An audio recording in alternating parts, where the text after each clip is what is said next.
So, I have a gift for you, and this is it. But I wrote you a letter that I want to read to you first, and we might all cry. Because I've read it like 6 times and I cry every time.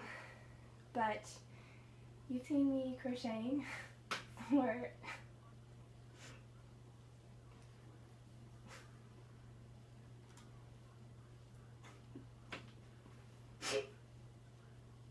I'm not even gonna go do this. I've been crocheting for the past month and a half. And you've asked me why I was doing it, and my answer was always, these are for Christmas gifts, or for my friends, and they were, but they were for you.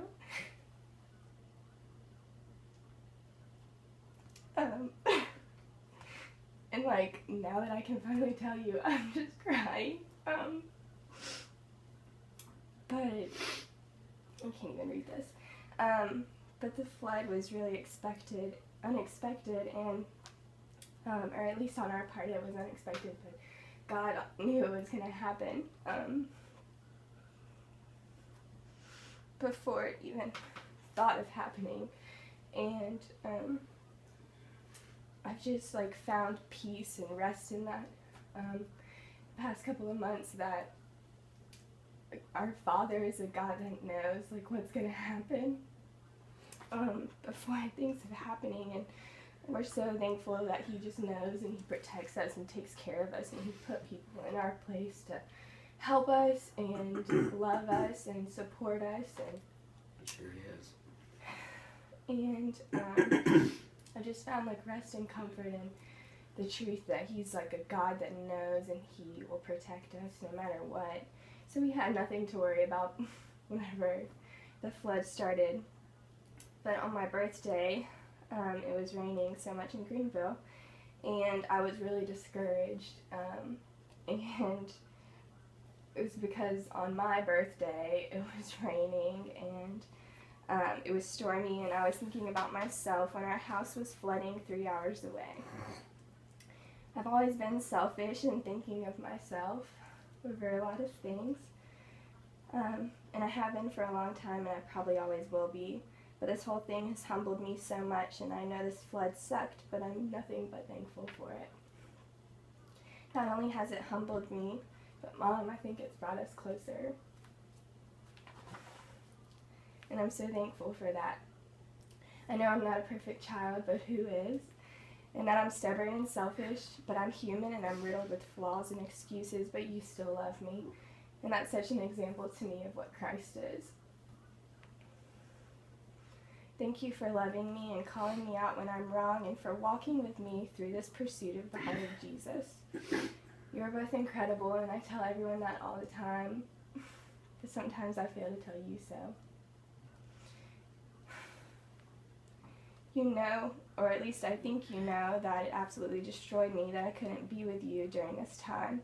I couldn't rush out of the house with you when you noticed the floodgates opening up in our backyard, and I couldn't be there when you said, we need help. And I couldn't be there when you had to change homes, and I couldn't be there when you had to destroy the interior of the house, or when the relief teams came, or when you had to stand in line for 2 hours for food stamps.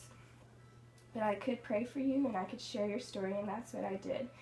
Every night I would go sit in the prayer chapel on campus, and I would want to be upset with God, but I couldn't. I wanted to be upset with everything that was happening, but everything in me was crying out in utmost surrender and admiration that our God is a good dad. There was no time for cursing, there was only time for praise. And one night I went to the prayer chapel and I just wept. I think I needed that. My heart was so heavy because I couldn't be with you, and the things I was studying were losing my interest, and I just wanted to go home, but what was home? Our house wasn't livable. It was just 4 walls from the outside, and from the inside it was nothing but chaos and ice. These past 2 months have taught me a lot, but one thing it has surely taught me is that this house isn't our home. It's a temporary place for us to grow together, but this isn't our home.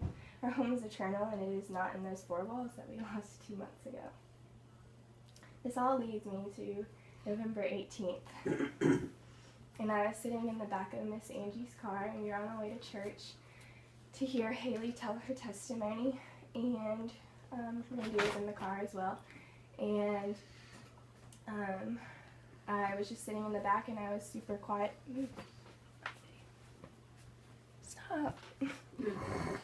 And I was sitting in the back of the car, and I was just really quiet, which isn't totally rare, and I got the idea that I wanted to be proactive in getting you home.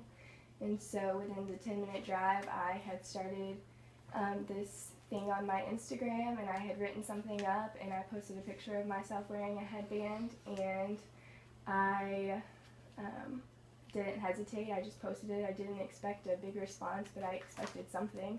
And by the time I went to bed that night, I had 17 headband orders. And to think that was a lot, by the next morning when I woke up, I had 46. Mm-hmm. And altogether, I made close to 70.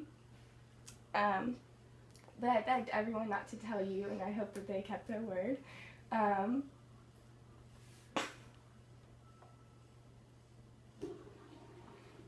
I've kept this secret for a really long time, and it's been so worth it, and I can't wait to hand this to you, so.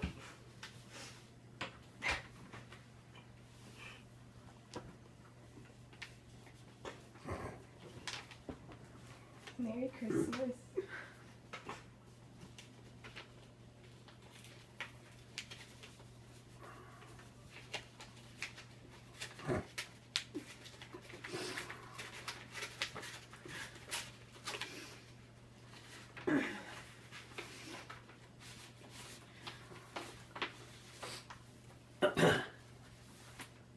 It's Santa, Mom.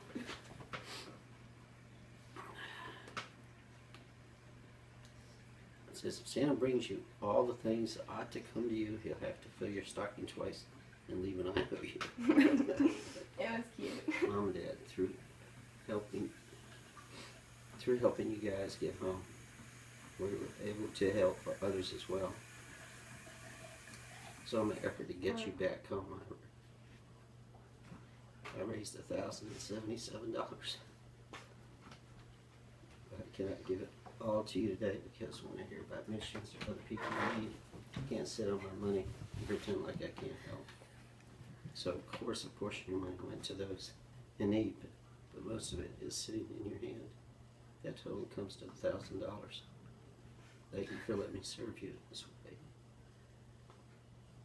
It was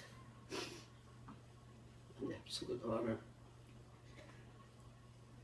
Use it however you like to. I love you both. Merry Christmas.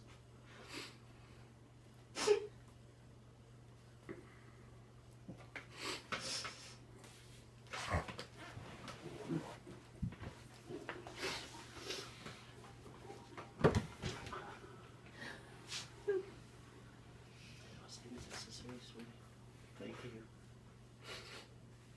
It got so good in you.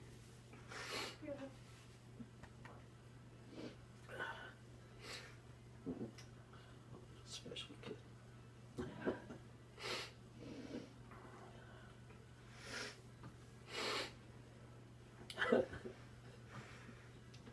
I'm still proud of all you little stitches. The guy behind me at the bank yesterday was like, she's too young to be dealing with that money. And I was like, shut up.